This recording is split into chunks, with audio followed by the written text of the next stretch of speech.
আমরাও বলতেছি আসো আসো খেলা হবে। 15.5টা বছর আমাদের খেলতে দেওনি, এখন আমরা সবাই খেলার জন্য ময়দানে নেমেছি। আসো খেলা হবে, খেলা হবে। এরাই বলতেন খেলা হবে, খেলা হবে। এখন আমরা রাস্তায় আসি, আসো খেলি। বুবু আইসো চট করিয়া, আয়না ঘর তোমার জন্যে রাখছি গো সাজাইয়া। বুবু আইসো চট করিয়া, আয়না ঘর তোমার জন্যে রাখছি গো সাজাইয়া। আল্লাহ পাকের দরবারে লক্ষ্য করি শুকরিয়া,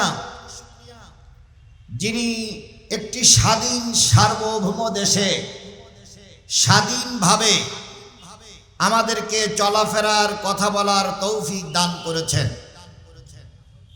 বলুন তো, আমরা এখন স্বাধীন দেশের স্বাধীন মানুষ, এই শক্তিটা, এই সমাপ্তটা কে দিলেন?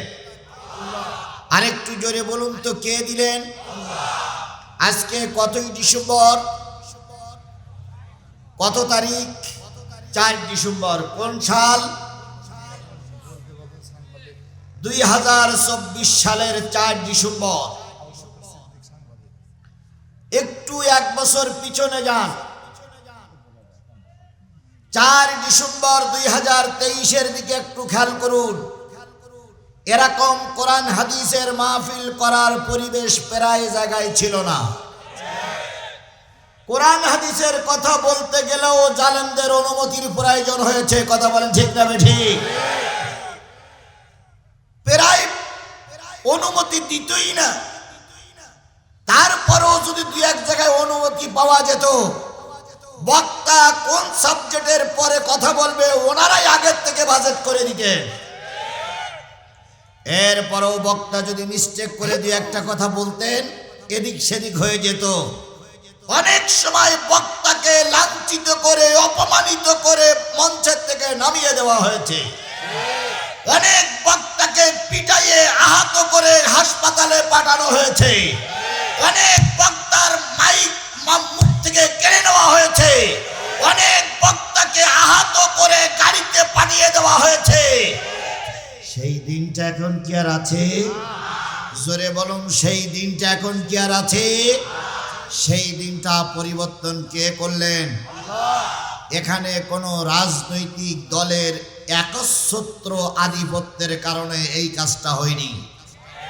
যদি বাংলাদেশ জাতীয়তাবাদী দল মনে করে যে আমাদের চেষ্টার কারণে দেশে পরিবর্তন এসেছে, চেষ্টা অবশ্যই হয়েছে, কিন্তু আপনারা যত জায়গায় চেষ্টা করেছেন সব জায়গায় মামলা খেতে হয়েছে, সব জায়গা থেকে আহত হয়ে ঘরে ফিরে আসতে হয়েছে। বাংলাদেশ জামাত ইসলামী যদি মনে করে এটা আমাদের আন্দোলনের ফসল, আন্দোলনের কাজ হয়নি তা আমি বলবো না, তবে আন্দোলন করে প্রায় জায়গায় মামলা খেতে হয়েছে। এক পর্যায়ে 2টা বড় রাজনৈতিক দল আশা ছেড়েই দিয়েছিল। তাদের ধারণা ছিল এই পেত্নির বাচ্চা না মরা পর্যন্ত এই দেশে আর কোনো কিছুই করা যাবে না। কথা বলেন ঠিক না ঠিক? আর ওনারা তা প্রায় বলতেন 41 সাল, আবার মাঝে মাঝে মুখ ফসকে বলতেন 71 সাল। আর আমরাও ধারণা করেছিলাম এরা যা বলতেছে আমাদের আর কোনো কাজ করার সুযোগ রইল না। আমরা যখন খানিকটা নিরাশ হয়ে গেলাম, তখন কোথার থেকে আল্লাহ পাক একদল ছাত্রদেরকে রাস্তায় নামিয়ে দিলেন। এই ছাত্রদের কোনো পরিচয় আমরা আগে জানতাম? ওরা রাস্তায় নামলো সংস্কারের আন্দোলন নিয়ে। এক পর্যায়ে ওদের আন্দোলন সফলতার দ্বার পর্যন্ত পৌঁছায় গেল। বিনিময়ে অনেক লাশ পড়েছে। কথা বলেন ঠিক না ঠিক? বিনিময়ে অনেক আহত নিহত হতে হয়েছে। তারপরে ওরা ময়দান ছেড়ে, এই যে ছাত্রদের দ্বারা আল্লাহ দেশের পরিবর্তন করে দিলেন, এটা কে করলেন? আরেকটু জোরে বলেন তো, কে করলেন? আল্লাহর বক্তব্য হচ্ছে তোমাদের চেষ্টা শেষ, আমার রহমত শুরু। তাই হয়েছে না? তাহলে যে আল্লাহ পাক এত রহমত করে আমাদের এই সুন্দর পরিবেশ তৈরি করে দিলেন, সেই আল্লাহর শুকরিয়া আদায় করার দরকার আছে না নাই? কারোর জবান বন্ধ থাকবে না, সকলে মিলে বলছি আলহামদুলিল্লাহ। আরেকটু জোরে বলুন তো আলহামদুলিল্লাহ। আল্লাহ বলতেছেন কুল লাউ কানাল বাহরু মিদাদান লিকালিমাতি রাব্বি লানাফিদাল বাহরু ক্বাবলা আন তানফাদা কালিমাতু রাব্বি ওয়ালাউ জিইনা বিমিসলিহি মাদাদা। কোরআন তেলাওয়াতের পরে যারা আল্লাহু আকবার বলবে আল্লাহ তাদের জান্নাতে যাওয়ার পথ সহজ করে দিবেন। জোরে বলুন আল্লাহু আকবার। কুল লাউ কানাল বাহর, হে নবী আপনি বলে দিন পৃথিবীতে যত সাগর আছে, পৃথিবীতে যত নদ নদী আছে, পৃথিবীতে যত খাল বিল আছে, পৃথিবীতে যত পুকুর পুষ্করণী আছে, পৃথিবীতে যত পানির উৎস আছে, সব পানিগুলো যদি কালি হয়ে যায়, পৃথিবীতে যত দাঁড়ানো গাছ আছে সব গাছগুলো যদি কলম হয়ে যায়, পৃথিবীতে যত সমান্তরাল জমি আছে সব জমিগুলো যদি কাগজ হয়ে যায়, দাঁড়ানো গাছ নামক কলম দিয়ে, সাগরের পানি নামক কালি দিয়ে, সমান্তরাল জমি নামক কাগজের উপরে তোমার রবের কথা লিখতে যদি শুরু করো, লিখতে লিখতে কখন জানি কলমগুলো ফুরায়ে যাবে, লিখতে লিখতে সাগরের পানি নামক কালি কখন যেন শেষ হয়ে যাবে, লিখতে লিখতে কাগজগুলো শেষ হয়ে যাবে, আর একটা সাগরের পানিও যদি নিয়ে সব সেটাও ফুরায়ে যাবে, তবু তোমার রব আল্লাহর কথা লিখে শেষ করা যাবে না। সেই রবের নাম কি? একটু জোরে বলুন তো, সেই রবের নাম কি? সেই রবের শুকরিয়া আদায় করা দরকার আছে না নাই? আবারও বলছি আলহামদুলিল্লাহ। প্রশংসা করি আমি আল্লাহ তাআলার, বিশ্বজাহান সৃষ্টি হলো কুদরতে যাহার, জ্ঞান বিজ্ঞান শিল্পকলা আবিষ্কারক যত, খোদার মহিমা তারা গাইছে অবিরত, মাটির মানুষ চন্দ্রে গেল কুদরতে যাহার, প্রশংসা করি আমি আল্লাহ তাআলার। ডিমগুলো সব একই রকম, পার্থক্য নাই মোটে, সাদা কালো বাচ্চাগুলো কেমন করে ফোটে, আমরা সবাই বাস করি একই পৃথিবীর অঙ্গে, হাতের লেখা মুখের চেহারা মেলে না কারোর সঙ্গে, আর মেলে না গলার আওয়াজ বুড়ি আঙুলির টিপ, আল্লাহ তাআলা আছেন একজন প্রমাণ হইল ঠিক। আবারও সেই রবের নামের শুকরিয়া আদায় করছে আলহামদুলিল্লাহ। সর্বকালের সর্বশ্রেষ্ঠ মহামানব, যার আদর্শ গ্রহণ করে আমি নিজেকে মুসলিম হিসাবে দাবি করেছি, সেই দরদি নেতা, মায়াবী নেতা, কান্ডারি নেতা জনাবে মুহাম্মদ রাসূলুল্লাহ সাল্লাল্লাহু আলাইহি সাল্লামের উপরে লক্ষ্য করে দুরূদ আর সালাম। বন্ধুগণ, পাবনার মুসলমানেরা বলুন তো, রসুলের চাইতে ভালো মানুষ এই সমাজে কেউ ছিল? রসুলের চাইতে ভালো মানুষ এই সমাজে কেউ আছে? কিয়ামত পর্যন্ত যদি রসুলের চাইতে ভালো মানুষ তালাশ করা হয়, রসুলের চাইতে ভালো মানুষ খুঁজে পাওয়া যাবে? এক সময় দূরবীন নষ্ট হয়ে যাবে, অনুবীক্ষণ যন্ত্র সব অকেজ হয়ে যাবে, তবু রসুলের চাইতে ভালো মানুষ আর খুঁজে পাওয়া যাবে না। কেন যাবে না? আল্লাহ নিজেই বলতেছেন, ওয়াইন্নাকা লাআলা খুলুকিন আযীম।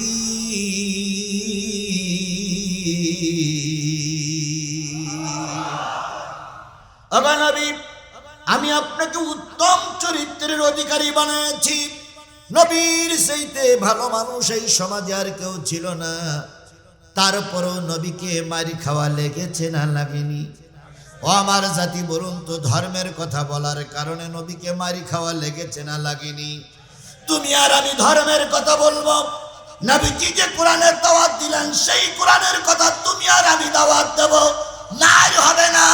তাহলে বোঝা গেল রসুলের দাওয়াত আর তোমার দাওয়াত এক হচ্ছে না।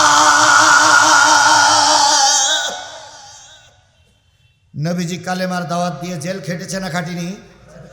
নবীজি কালেমার দাওয়াত দিয়ে তায়েফে রক্ত দিয়েছে না দেয়নি? নবীজি কালেমার দাওয়াত দিয়ে দেশ ছেড়েছে না ছেড়েনি? তুমি আর আমি সেই একই কালেমার দাওয়াত দেই, তুমি আর আমি একই কালেমা পড়ি। নবীজির জেল হলো, মামলা হলো, রক্ত ঝরলো, আর তোমার আমার বেলায় জেল নাই, মামলা নেই, রক্ত দেওয়া লাগে না। তাহলে বোঝা গেল তোমার কালেমা আর নবীর কালেমা এক। এক কালেমায় রুটি রুজি আর এক কালেমায় ফাঁসি, এক কালেমায় রুটি রুজি আর এক কালেমায় ফাঁসি। কোন কালেমায় থাকবে তুমি জানাও জগতবাসী। এক কালেমায় রুটি রুজি আর এক কালেমায় ফাঁসি। বলুন তো সারা জীবন নবীজি কাদের জন্য চিন্তা করেছেন? উম্মতের জন্য। পৃথিবীর যত মানুষ এসেছে সব মানুষগুলো চেয়েছে কল্যাণ, আর একজন মহামানব এসেছিলেন, তিনি চেয়েছেন গোটা বিশ্ব মানবতার কল্যাণ। যিনি কল্যাণ চেয়েছেন তিনি কে? মুহাম্মদ রাসূলুল্লাহ সাল্লাল্লাহু আলাইহি সাল্লাম। কথা ঠিক কিনা বলুন? আল্লাহর নবী পৃথিবীতে আসলেন, এমন একটা ঘরে তিনি জন্ম নিয়েছিলেন, হাদিস শরীফে পাওয়া যায় সেই ঘরের ছাদ ছিল না, একটা ফাঁকা, আসমানের নিচে একটা ফাঁকা ঘরে। আমেনা বর্ণনা করেছেন, আমি ঘরে বসে বসে আকাশের তারকাগুলো গুনতাম, দেখতাম কখন চাঁদ ওঠে আর কখন সূর্য ওঠে। তাহলে বোঝা গেল নবী একটা জীর্ণ শীর্ণ ঘরে জন্ম নিয়েছিলেন। নবী যখন পৃথিবীর মুখ দেখেছিলেন তখন সেরা রাত না দিন, রাত না দিন, না রাত না দিন নবীজি জন্ম নিল। গোটা আরব একটা হইচই পড়ে গেল, আব্দুল্লাহর বেটা মুহাম্মাদের জন্ম হয়েছে। আমেনার বাড়ির পাশে ছিল নবীজির ফুপি আম্মা, ফুপি আম্মার বাড়ি। ফুপি আম্মা সংবাদ পাইলেন এতিম বালক মুহাম্মদ পৃথিবীর মুখ দেখেছে। ফুপি আম্মা উম্মে হানি ছুটে আসলেন, তখনও আধার কেটে যায়নি।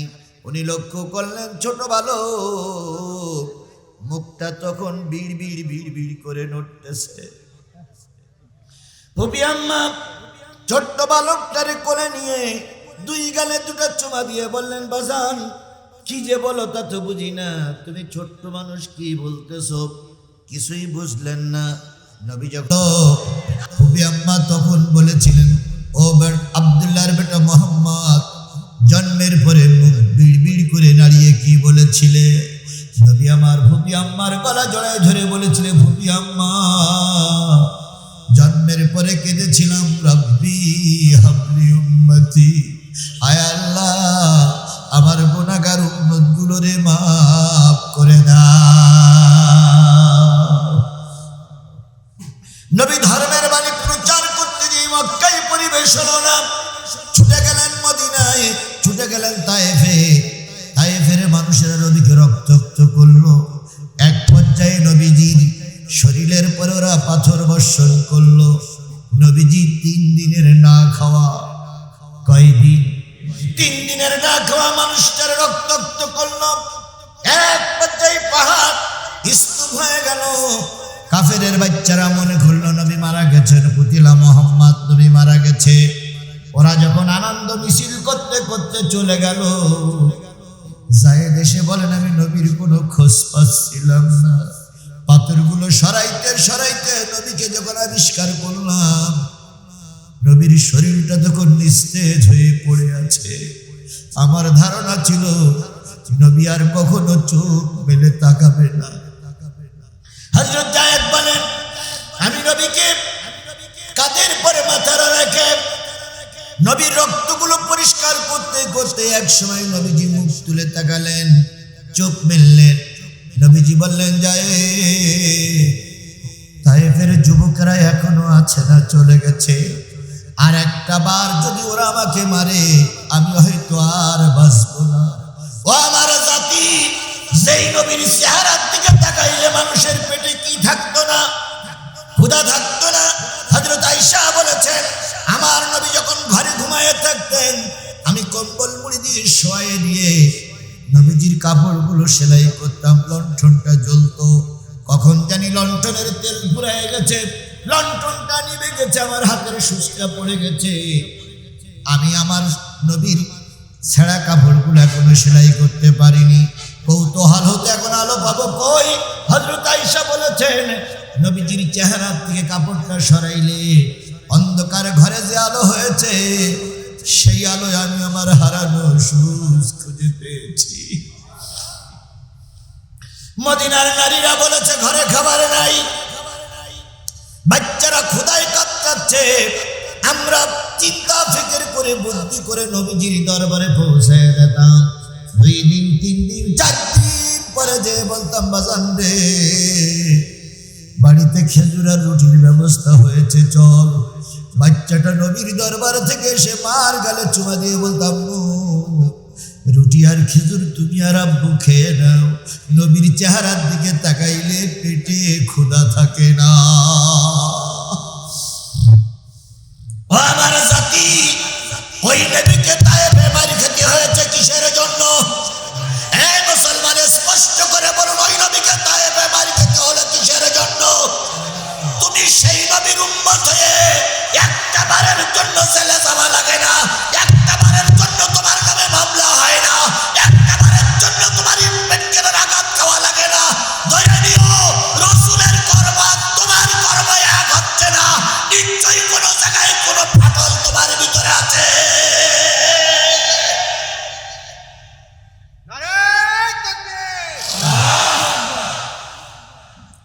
তুমি মেসওয়াক করা ফজিলত তো জানো, খাওয়ার শেষে মিষ্টি মুখের হাদিস এটাও মানো। তুমি মেসওয়াক করা ফজিলত তো জানো, খাওয়ার শেষে মিষ্টি মুখের হাদিস এটাও মানো। শুধু হক কথাটা উচ্চ স্বরে বলতে পারো না, অন্যায় দেখে বারুদ হয়ে জ্বলতে পারো না।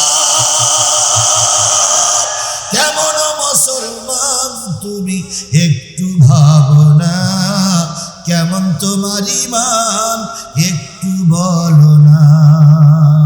তুমি যেই কালেমার দাওয়াত দিলে হাদিয়া তোহবা মেলে, দেখো সেই কালেমার দাওয়াত দিয়ে কত জোনাজি জেলে।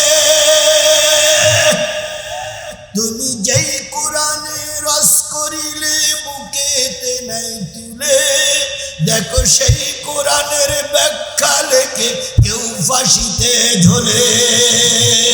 তুমি যেই কোরআনে রস করিলে বুকেতে নাই তুলে, দেখো সেই কোরআনের কথা বলে সাইদি আজি জেলে।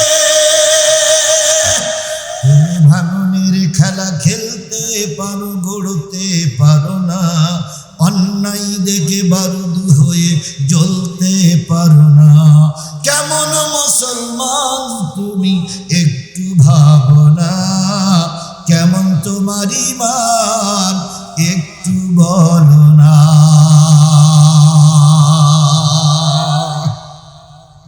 রাসূল তায়েফে মার খেয়েছিলেন চুরি করার অপরাধে, রাসূল তায়েফে মার করেছিলেন দেশ দখল করার অপরাধে, রাসূল তায়েফে মার খেয়েছেন কিসের অপরাধে?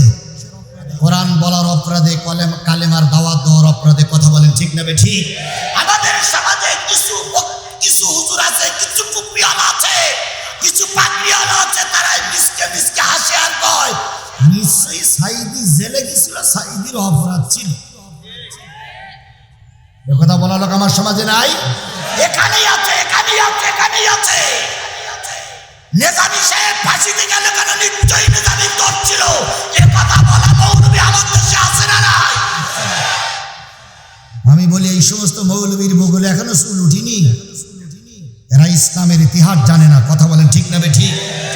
নিঃসন্দেহ নেজামির চাইতে আল্লাহর রসুলের মর্যাদা কোটি কোটি গুণ বেশি। নিঃসন্দেহ আল্লামা সাইদির চাইতে রসুলের মর্যাদা কোটি কোটি গুণ বেশি। কথা বলেন। রসুল কালেমাত দিয়ে দাওয়াত দিয়ে মার খেলো, আর তুমি কালেমাত দাওয়াত দিয়ে শুধু চকলেট চশমা। তাহলে বোঝা গেল রসুলের রাসূলাই তায়েফে মার খেলো। তায়েফের ময়দান যখন পরিষ্কার হয়ে গেল, আল্লাহর নবী সালাত আদায়ের জন্য যায়েদকে পানি নিয়ে আসতে বললেন। যায়েদ পানি নিয়ে আসলেন। ওযু করে আহত নবী নামাজে দাঁড়িয়ে গেছে। জিবরিল উপরের থেকে বারবার সালাম দিচ্ছে। নবীজি সালাম করে উপরের দিকে তাকায় দেখে জিবরিল বিরাট একটা পাহাড়ের পরে বসে আছে। নবীকে ইশারা করে বলতেছে, নবী একবার অনুমতি দেন, যারা আপনাকে মেরেছে তাদের মাটির সঙ্গে মিশায়া দেয়। আল্লাহর পানি পড়তেছে আর বলতেছে, জিবরিল আল্লাহরে বলো আল্লাহ যেন রাগ করে না। সবাই যদি মারা যায় কালেমার দাওয়াত আমি কারে দেব? তাহলে বলুন, এত মারি খাওয়ার পরেও নবীজি কাদের কথা ভুলে যান নাই? উম্মতের কথা ভুলে যান নাই। এবারে শেষ দিনের কথা ধরুন, কেউ এখনো রোজে মহাশরের ময়দানে উঠি নাই। আল্লাহর নবীকে উঠানো হবে।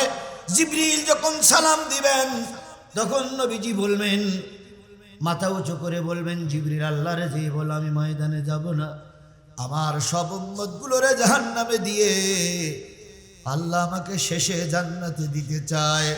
আল্লাহ নিজেই বলবেন, হাবিব ওহুদে রক্ত দিয়েছো, তায়েফে মার খেয়েছো, বদরে রক্ত দিয়েছো, আমি আর তোমার চোখের পানি দেখতে চাই না। আমি আল্লাহ ওয়াদা করলাম তুমি যারে সুপারিশ করবে আমি আল্লাহ তারে মাফ করে দেব। তাহলে কিয়ামতের দিন রাসূল কাঁদবেন কাদের জন্য? আপনারা কি সেই উম্মত? আমরা কি সেই উম্মত? তাহলে রাসূলের নাম শোনার পরে দুরূদ শরীফ পড়া দরকার আছে না নাই? তাহলে কারোর জবান বন্ধ থাকবে না, সকলে মিলে বলছি সাল্লাল্লাহু। রাসূল আমার ভালোবাসা, রাসূল আমার আলো আশা, রাসূল আমার প্রেম বিরহের মূল আলোচনা, রাসূল আমার কাজে কর্মের অনুপ্রেরণা, রাসূল আমার ভালোবাসা, নেতার মতন নেতা আমি পাই না যখন খুঁজে, কান্দি এবং কান্দি শুধু এই দুটি চোখ বুজে, তখন তোমার বদর উহুদ যোগায় মন্ত্রণা,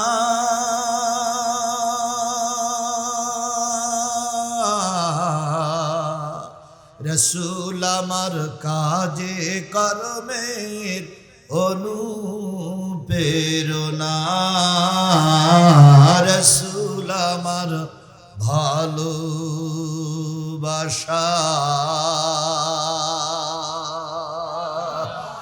সেই নবীজির বরাবর দুরূদ আর সালাম সাল্লাল্লাহু আলাইহি ওয়াসাল্লাম। বন্ধুগণ, অনেকটা রাত হয়ে গেছে, কিসের জন্য বসে আছেন?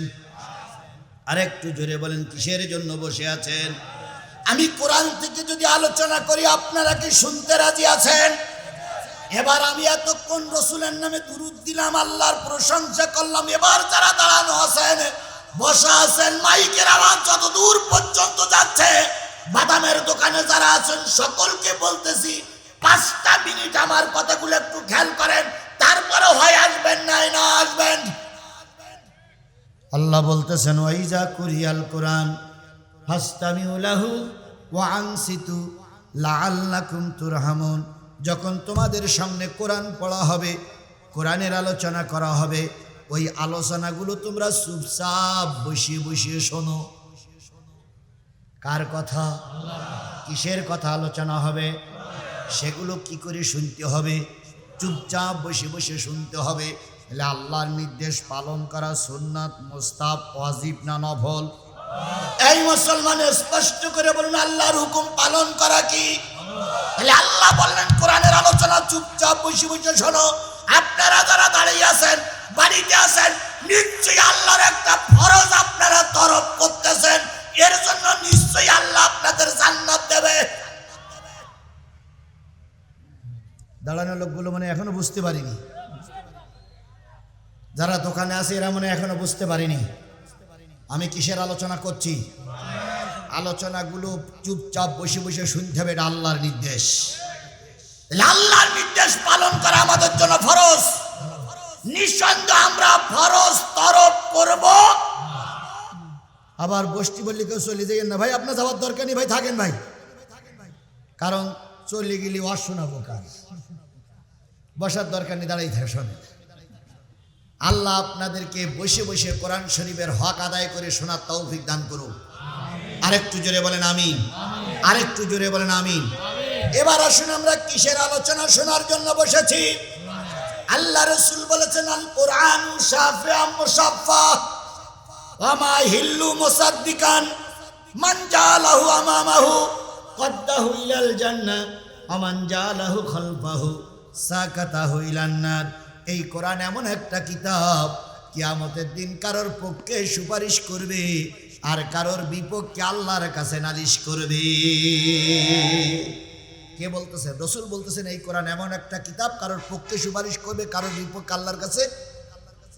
কিয়ামতের দিন যখন কোটি কোটি মানুষ দাঁড়িয়ে যাবে, এই পাপনার মানুষেরাও যখন দাঁড়িয়ে যাবেন, কোরআন আল্লাহর দরবারে দিয়ে বলবে, আল্লাহ আমি সাক্ষী, তোমার বান্দারা মসজিদের সামনে বসে বসে আজিজুল ইসলাম জিহাদির আলোচনা শুনেছিল, কোরআনের আলোচনা শুনেছিল, আমরা সাক্ষী, এরা কোরআন আমার পক্ষের লোক।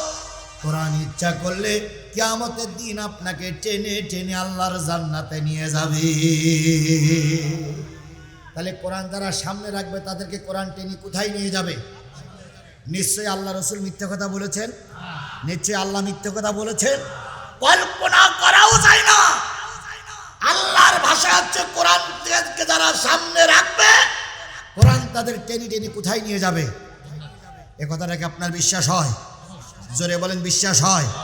সত্যি কি বিশ্বাস হয়? তাহলে এবার দেখুন তো আপনার সামনে কি, সবাই মিলে বলুন আপনাদের সামনে কি? যারা মঞ্চে বসে আছে তাদের সামনে কি? যারা নিচে বসে আছে তাদের সামনে কি? তাহলে কোরআনকে যারা সামনে রাখবে, ইমাম বানাবে, কোরআন তাদের টেনে টেনে কোথায় নিয়ে যাবে? আর এই কোরআনকে যারা পিছনে রাখবে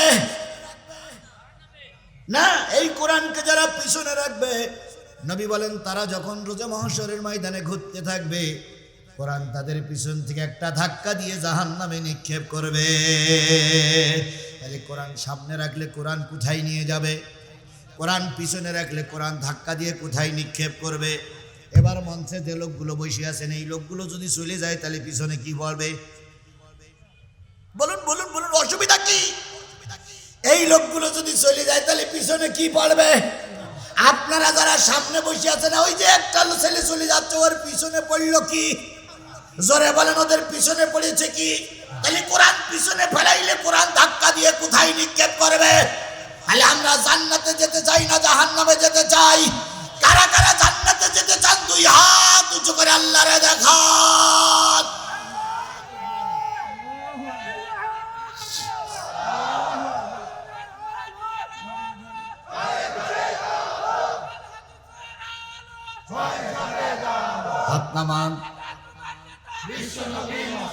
তাহলে আমরা হাত উঁচু করে দেখালাম আমরা কোথায় যেতে চাই, কিসের সাথে? জোরে বলেন, কিসের সাথে? আমিও হাত উঁচু করে আপনাকে কোরআন বলবো, আর আপনারা হাত উঁচু করেছেন কি শুনবেন? তাহলে আপনারা আমরা সবাই ওয়াদার কর্মী, শপথের কর্মী। এইবার যদি কেউ শপথ ভঙ্গ করে, তার এই পাবনার লোক কি বলে? এই স্পষ্ট করে বলেন কি বলে? এই আরো জোরে বলেন কি বলে? তাহলে আমার মোনাজাতের আগে যদি কেউ চলে যায়, পিছনে লিখে দেবেন ময়কার দন্তনয়কার ফাইকার ক নম্বর 1। তাহলে আপনারা মুনাফিক হবেন না মুসলমান হবেন? কর্তৃপক্ষ আমার কানে কানে বলে দিয়েছে, হুজুর 12টা পার করার দরকার নাই। আমিও নিয়ত করেছি যত তাড়াতাড়ি ছেড়ে দিতে পারি ততই আমার লাভ। আপনারা সবাই যদি এখন চলে যান, বিশ্বাস করুন আমার লাভটাই বেশি। কারণ সবাই যখন চলে যাবে, কর্তৃপক্ষর বলবো শ্রোতা নেই, আমিও চলে গেলাম। কিন্তু আপনারা যদি সবাই থাকেন, নেকি পাবেন, আর আমার একটু বেশিক্ষণ কথা বলতে হবে। এখন আপনারা আমরা জান্নাতে যেতে চাই, কথা বলেন ঠিক না ঠিক? আল্লাহ আমাদের জান্নাতের মেহমান হিসেবে কবুল করুক। তাহলে 12টা পর্যন্তই যদি হয়, ইতিমধ্যে বেজে গেছি 11টার বেশি, আর 50টা মিনিট এই মাহফিলে কোরআনের জন্য কি থাকা যাবে না? আল্লাহ আমাদের কবুল করুক। সমাধান চাও যদি জীবনে মরণে, ফিরে যাও খুঁজে নাও চোখ রাখো কোরআনে। সমাধান চাও যদি জীবনে মরণে, ফিরে যাও খুঁজে নাও চোখ রাখো কোরআনে। এ বাণী সকলের নয় শুধু মুমিনের, কথা বলেন কথা বলেন কথা বলেন। এ বাণী সকলের নয় শুধু মুমিনের, যারাই চলবে মেনে ফল পাবে কোরআনের। ঘরে বলো কিংবা রাষ্ট্রে বলো, ঘরে বলো কিংবা রাষ্ট্রে বলো, অশান্তি দূর করে শান্তি আনে। সমাধান ও সমাধান চাও যদি জীবনে মরণে, ফিরে যাও খুঁজে নাও চোখ রাখো কোরআনে। সেই কোরআনের মাহফিল আল্লাহ 50টা মিনিট কবুল করুক। সকলে মিলে বলুন আমিন। আল্লাহ বলতেছেন, ওয়ালাকাদ জারানা লিজাহান্নামা কাসীরাম মিনাল জিন্নি ওয়াল ইনস লাহুম কুলুবুন লা ইয়াফকাহুনা বিহা ওয়ালাহুম আয়ুনুন লা ইবসিরুনা বিহা ওয়ালাহুম আযানুন লা ইয়াসমাউনা বিহা উলাইকা কাল আনআম বাল হুম আদাল উলাইকা হুমুল গাফিলুন।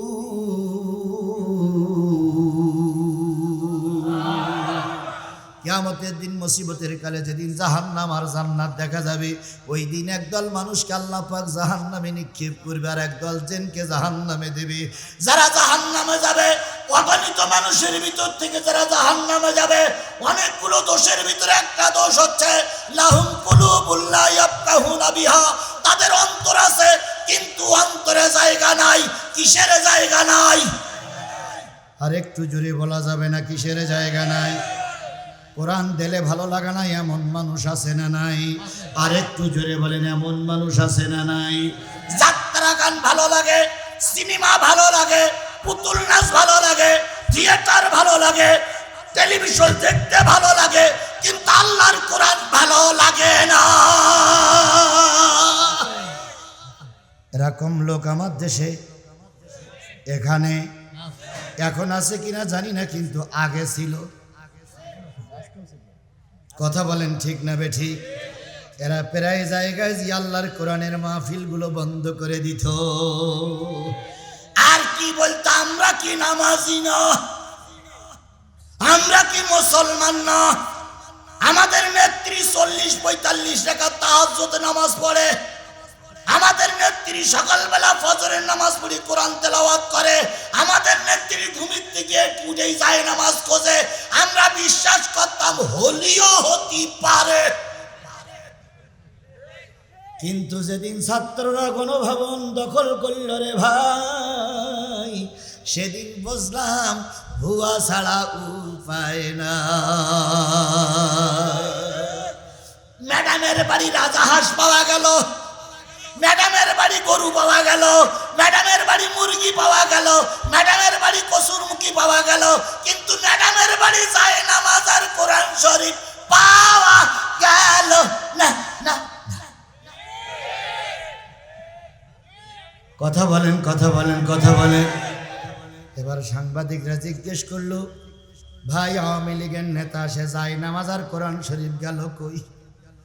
তখন ওনারা বলতেছে, আমাদের ম্যাডাম এত ধর্মভীরু, যাওয়ার সময় যায় নামাজ আর কোরআন শরীফ বগল দাওয়াই করে নিয়ে চলে গেছে। টাকার বাক্স নিতে পারিনি, বিরিয়ানি খাওয়ার সময় পাওয়া যায়নি। যারা বলল যারা বলল যারা বলল যারা বলল কি বলে যায় নামাজ আর কোরআন শরীফ নিয়ে চলে গেছে, নিঃসন্দেহে এরা মিথ্যুক, নিঃসন্দেহে মিথ্যুক, নিঃসন্দেহে এরা মিথ্যুক। আবার এখন বলতেছে সীমানার পাশে আছে, চট করে ঢুকি বলবো। তাই বলতেছে না? আমাদের কোনো টেনশন নেই, চট করে ঢুকে বলবো। আমরাও বলতেছি আসো আসো, খেলা হবে। 15.5 বছর আমাদের খেলতে দেওনি, এখন আমরা সবাই খেলার জন্য ময়দানে নেমেছি। আসো, খেলা হবে, খেলা হবে। এরাই বলতেন খেলা হবে, খেলা হবে। এখন আমরা রাস্তায় আসি, আসো খেলি। বুবু আইসো চট করিয়া, আয়না ঘর তোমার জন্যে রাখছি গো সাজায়া। বুবু আইসো চট করিয়া, আয়না ঘর তোমার জন্যে রাখছি গো সাজায়া। আমরা রিসিপিশনে বৈশাসি, রিসিপিশনে বৈশাসি জুতার মালা লইয়া। আয়না ঘর তোমার জন্যে রাখছি গো সাজাইয়া। বুবু আইসো চট করিয়া, আয়না ঘর তোমার জন্যে রাখছি গো সাজাইয়া। নির্বিচারে মারস মানুষ ক্ষমতার লাগিয়া। কথা বলেন, কথা বলেন, কথা বলেন। মারিনি, নির্বিচারে মানুষ মারিনি। বিডিআর হত্যার মূল নায়ক হলো এই শেখ হাসিনা। হেফাজতের আলেমদেরকে লাইট নিভাইয়ে অন্ধকারে মেরে দিয়েছে এই নবযুগের ব্যক্তির বাচ্চা, এই ফেরাউনের বাচ্চা। আল্লামা সাঈদী রায়ের পরে 300 মানুষকে রাজপথে গুলি করে মেরেছিল এই ব্যক্তির বাচ্চা, এই ফেরাউনের বাচ্চা। ছাত্র আন্দোলন দমন করার জন্য 1600 নারী পুরুষ ছোট বড় ছাত্র হাফেজ আলেম ওলামা ইমাম নারী পুরুষদেরকে গুলি করার মূলে এই ব্যক্তির বাচ্চা, এই ব্যক্তির বাচ্চা, এই ব্যক্তির বাচ্চা। আর এখন বলতেছে আমি সীমানার পাশে আছি, চট করে ঢুকে বলবো। একটু এসে দেখো, 3.5 হাত বাঁশের লাঠিতে তেল মাখাই অপেক্ষা করতেছি। শুধু একটু ঢুকলেই হয়, ঢুকলেই হয়, ঢুকলেই হয়। কথা বলেন ঠিক না বেটি? আমার নেতারা একবার ক্ষমা করে দিয়েছে, এরপর দ্বিতীয়বার আর কোনো ক্ষমা শব্দ বাহির হবে না। কথা বলেন ঠিক না বেটি? প্রথমবার জাতিকে সংশোধনের সুযোগ দেওয়া হয়েছে, দ্বিতীয়বার যদি মাথা উঁচু করো কাউকে আর ক্ষমা দেখানো হবে না, সকলের কাল্লা আলাদা করে ফেলা হবে।